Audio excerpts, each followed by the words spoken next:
Last year, I was stuck in a 9-to-5 loop, thinking I was working hard. But the truth?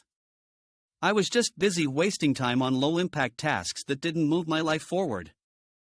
Then I started tracking my results instead of my hours. I cut out the noise, automated what I could, and focused on leverage, the kind that compounds without stealing my time. The shift was wild: fewer hours, more income, and real freedom to build what mattered. I realized most people don't lack effort, they lack focus on leverage.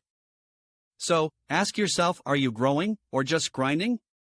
If you're not focusing on scalable systems and time freedom, you're wasting your most valuable asset. Comment focus if you're done wasting time and ready to build real freedom. Let's see how many of us are waking up to this truth.